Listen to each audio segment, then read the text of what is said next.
bands. Pose with the pose with the pose with the bands. Pose with the pose with the pose with the bands. Pose with the bands. Bands. Assalamualaikum warahmatullahi wabarakatuh. Kami dari kelompok 3 ingin mempresentasikan hasil dari kerja kelompok kami yang berjudul AutoKeep Transformasi Digital Perawatan Multi Kendaraan, aplikasi pengingat servis mandiri berbasis web dengan dual trigger early warning system guna mengoptimalkan pemeliharaan kendaraan secara konsisten.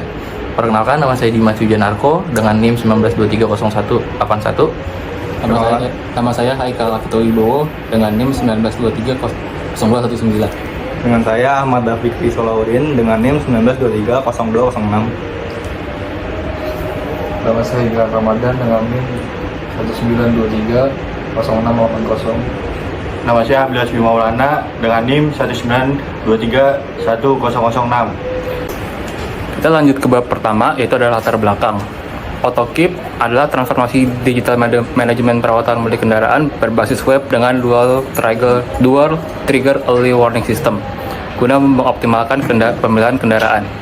Judul ini dipilih sebagai representasi perpindahan mode manajemen dari pencatatan konvensional menuju ekosistem digital yang lebih cerdas. Fokus utama transformasi ditekan pada implementasi teknologi dual trigger early warning system yang mengelola data perjalanan atau odometer secara aktif untuk menggantikan peran pengingat fisik yang pasif.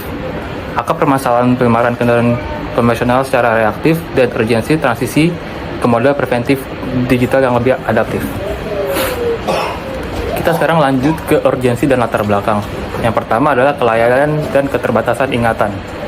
Pemilik seringkali melewatkan jadwal perawatan akibat lupa mencatat kilometer terakhir atau melacak stiker fisik yang rentan pudar. Yang kedua adalah kelemahan media konvensional, yaitu buku servis fisik bawaan pabrikan seringkali hilang, rusak, atau jarang diperiksa secara berkala oleh pemilik kendaraan. Yang ketiga, ketiadaan platform multi-aset, yaitu belum ada solusi terpadu mandiri yang memungkinkan pengguna melacak kesehatan mobil atau motor sekaligus secara fleksibel dalam satu akun. Yang terakhir, perawatan reaktif ke preventif. Perlu perubahan paradigma agar masyarakat terhindar dari pembengkakan biaya perbaikan fatal akibat servis darurat. Tujuan pengembangan sistem. Yang pertama adalah pembangunan web. Merancang dan membangun sistem informasi pengingat servis yang interaktif, modern, dan juga adaptif untuk berbagai tipe motor dan mobil. Yang kedua adalah logika dual trigger. Mengidentifikasikan algoritma komparasi matematika real time antara input odometer aktual serta parameter target untuk penanggalan harian. Dan yang ketiga adalah visual monitoring. Menghadirkan visualisasi intuitif dengan indikator warna dengan warna hijau, kuning, merah guna mempermudah pemahaman kondisi komponen. Selanjutnya ada manfaat transformasi digital. Yang pertama adalah efisiensi dan akurasi data. Reduksi human error, menghilangkan kesalahan estimasi masa pakai komponen melalui kalkulasi otomatis backend PHP yang akurat. Selanjutnya ada penyajian informasi yang valid. Menyediakan data log riwayat pemeliharaan yang terdokumentasi rapi di server MySQL untuk rujukan di masa mendatang. Selanjutnya ada pengembalian keputusan cerdas. Pencegahan kerusakan, memberikan sinyal peringatan dini sebelum komponen mengalami kegagalan mekanis total. Yang kedua ada rekomendasi personal, mengintegrasikan CMS admin yang secara cerdas merekomendasikan tipe pelumas berdasarkan spesifikasi kendaraan pengguna. Selanjutnya ada kebaruan sistem atau novelty. Di sini ada 3 kategori, ada parameter analis, sistem existing, dan solusi transformasi digital. Yang pertama ada model manajemen yang bersifat reaktif saat terjadi kerusakan dan juga bersifat preventif untuk mencegah kerusakan sebelum terjadi. Lalu ada media pencatatan, stiker fisik tempel, buku manual, dan kertas rapuh. Solusinya adalah arsip basis data relasi MySQL terpusat. Selanjutnya ada sifat pemicu. Sistem yang konvensionalnya ada pasif, pengguna harus mengecek fisik stiker atau buku sendiri. Solusinya aktif dikomparasikan berkala via kalkulasi backend web. Selanjutnya ada skalabilitas kendaraan. Kalau yang konvensional masih kaku dan terpisah-pisah per kendaraan. Transformasinya ada fleksibel, dia mendukung manajemen multi-vehicle satu akun. Lalu ada yang terakhir, mekanisme notifikasi. Kalau yang konvensional, dia broadcastnya secara manual, satu arah, terbatas dari bengkel. Solusinya, proaktif, web push notification otomatis ke browser. Selanjutnya ada bab 2, perancangan dan arsitektur. Pendekatan teknis 3 tier, model basis data relasional, use case interaksi pengguna, dan pemrosesan algoritma pemicu ganda. Sini ada use case, metodologi, dan rancangan teknis. Sini user dapat mengakses registrasi dan login akun, user dapat kelola login kendaraan, user dapat update jarak kilometer, user dapat monitoring kartu komponen, user dapat melihat reward service system, dan user dapat membaca artikel dan rekomendasi. Berikutnya ada admin.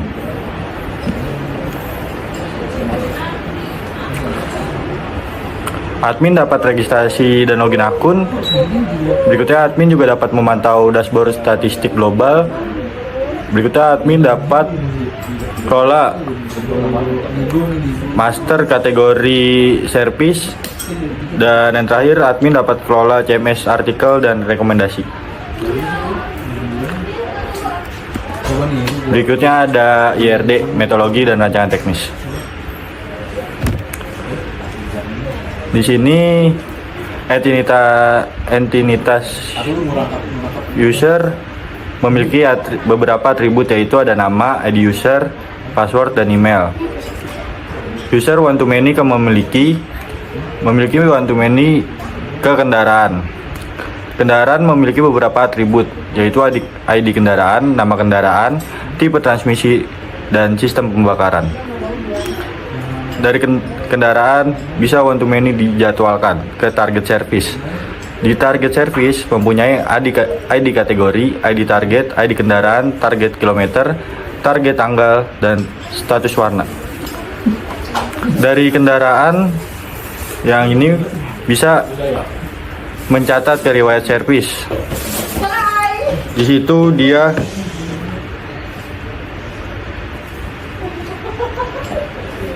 riwayat service memiliki atribut ID kendaraan, ID kategori, KM terakhir, dan tanggal eksekusi.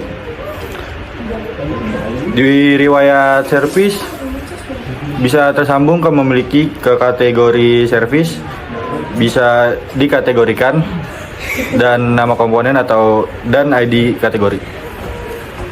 Next, dampak, kebermanfaatan, dan keberlanjutan. Dimensi dampak, financial atau cost efficiency. Parameter manfaat langsung, short term, yaitu memangkas biaya pembelian buku servis fisik dan meminimalkan resiko kerusakan mesin dadakan di perjalanan. Long termnya adalah menekan biaya perbaikan darurat atau emergency repair cost secara masif melalui optimalisasi siklus hidup aset. Yang kedua ada operasional atau productivity.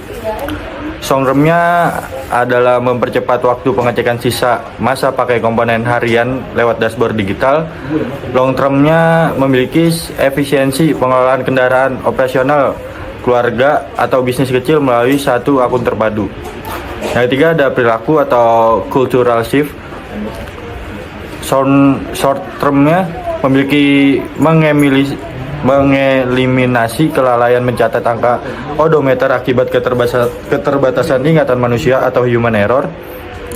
Dan long termnya mentransformasikan pola pikir masyarakat dari budaya perawatan yang bersifat relatif menjadi preventif. Dan terakhir adalah lingkungan.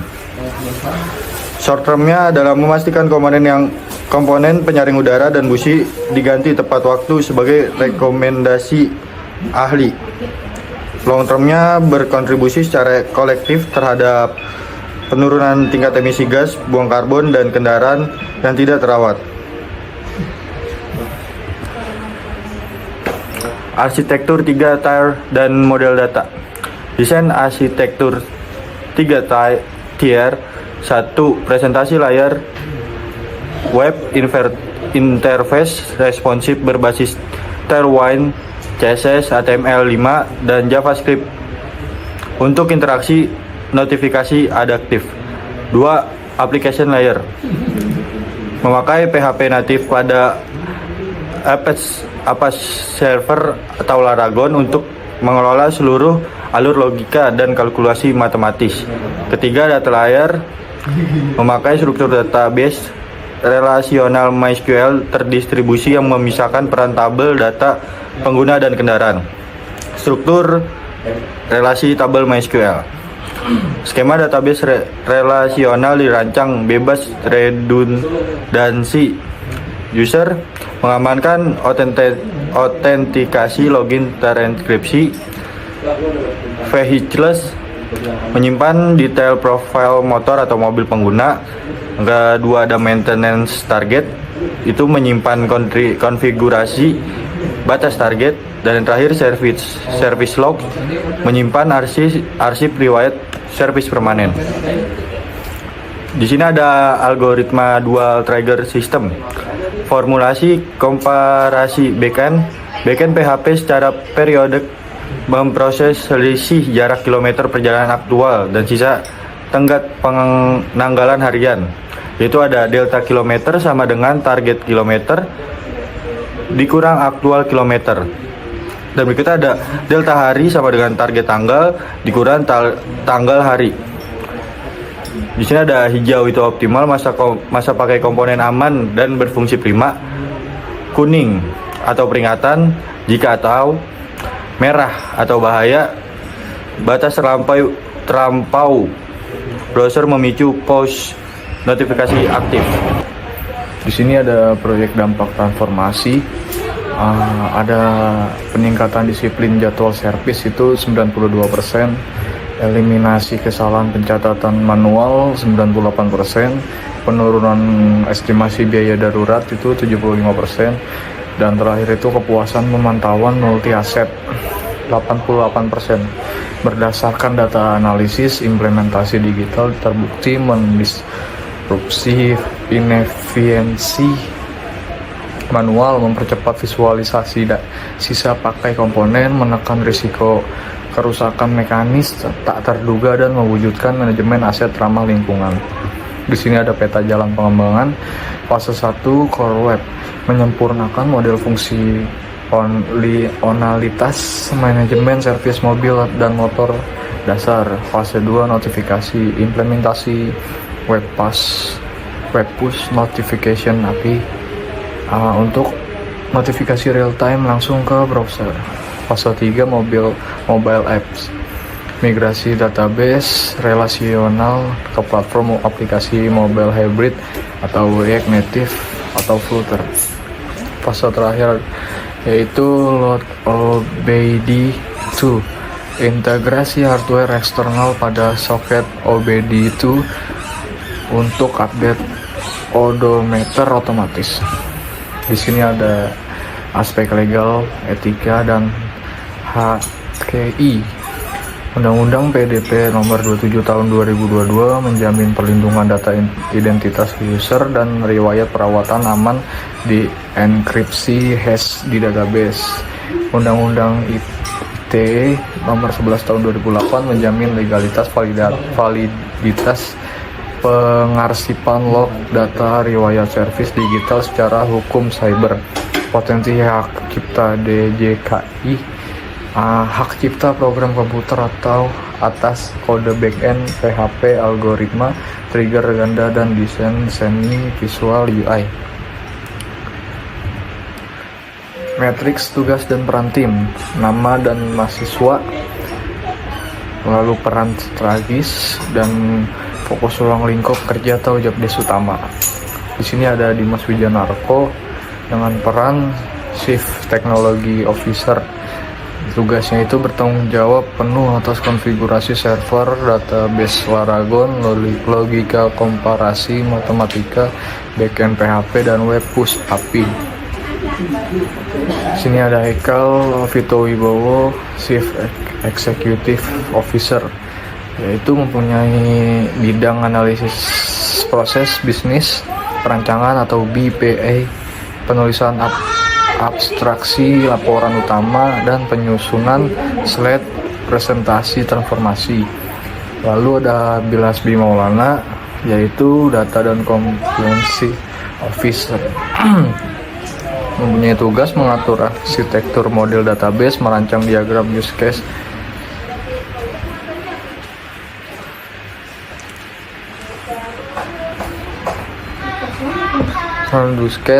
memitigasi resiko hukum, undang-undang ITE dan PDP, serta pemetaan lisensi HKI DJKI. Di sini terakhir ada Ahmad Dafikri dan Gilang Ramadan, yaitu perannya UI designer dan sistem analisis, membangun, rancang, bangun wireframe, mockup, styling framework, Tailwind CSS, melakukan pengujian black box dan dokumentasi operasional. Sini saya akan menjelaskan tentang dashboard dari admin. Saya akan masuk terlebih dahulu dengan login admin.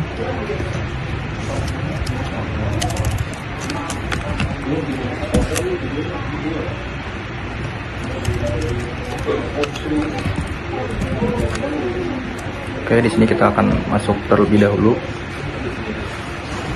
Nah, ini adalah tampilan awal dari dashboard admin.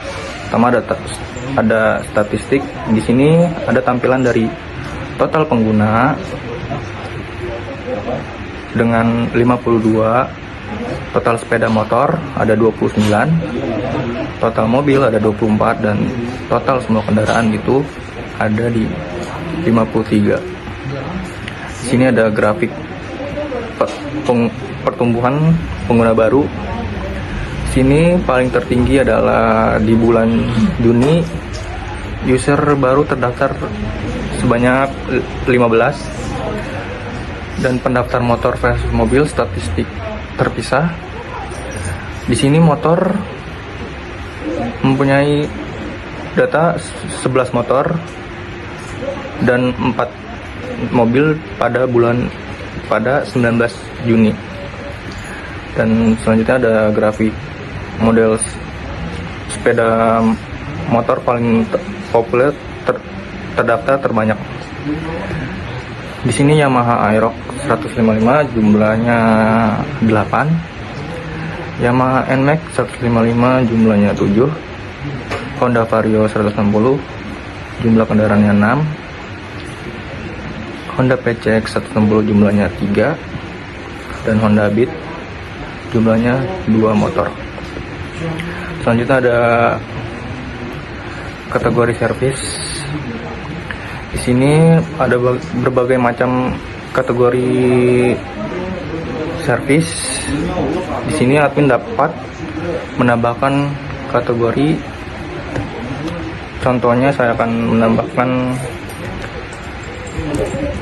cek busi,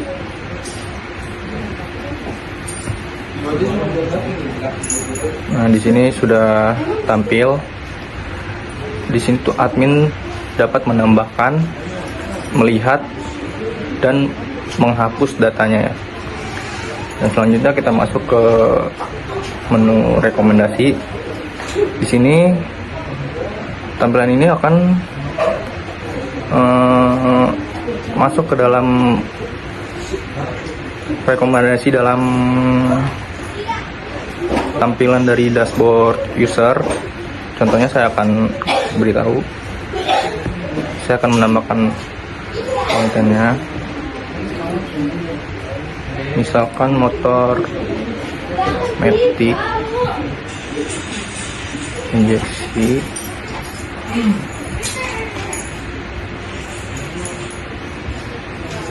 ini tambahkan rekomendasi dari Oli.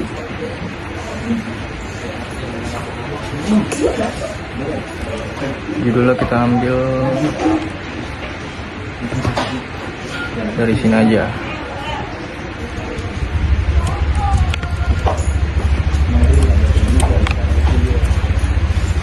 Dan ini untuk deskripsinya atau kontennya, detailnya.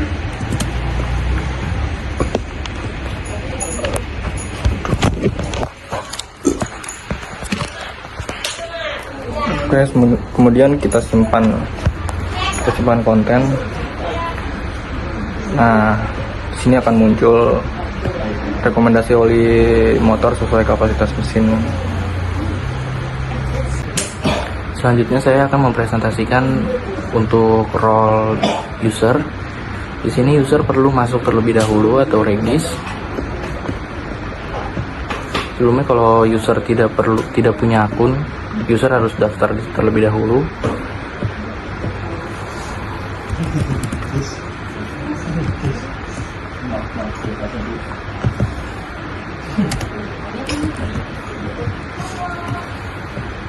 Lalu untuk masukkan password,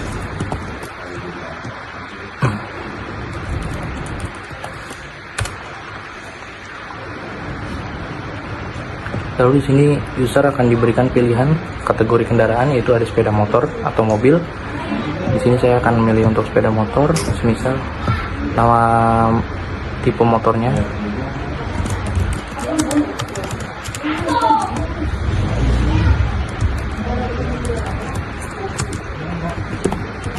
Lalu untuk tipe motornya matic atau manual. Sini Honda PCX manual, matic, dan sistem bahan bakarnya itu injeksi. Lalu mengisi kilometer terakhir sepeda motor saya.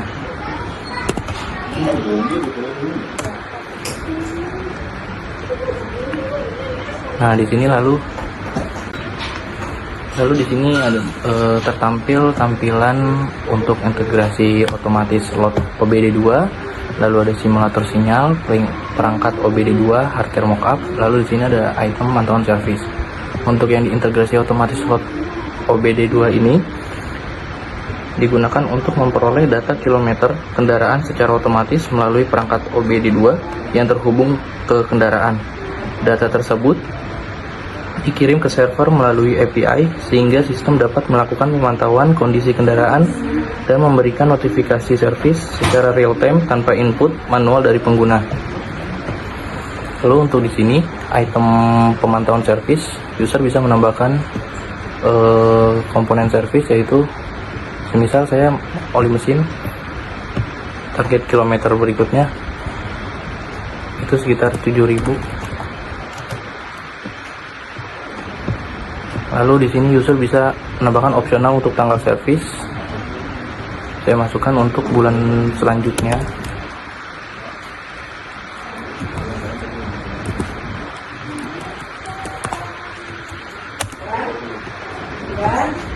Jika sudah selesai, di sini user terlihat untuk oli mesin 2000 km lagi dan masih aman, servis terakhir di 5000 km. Dan ini user juga bisa menambah servis kendaraan lainnya, atau busi, throttle body, kampas rem, air radiator, dan cek busi dan lain-lain. Lalu untuk di sini riwayat servis, user bisa melihat riwayat servis. Misal saya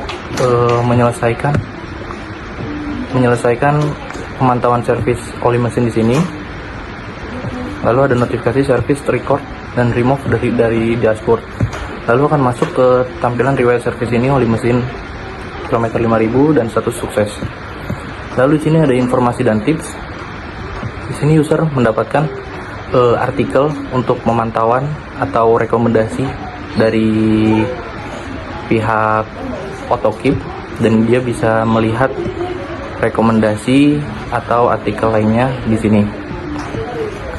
Lalu untuk tanya Bang Auto AI, ini kita masih dalam tahap pengembangan karena butuh token untuk mendapatkan AI-nya.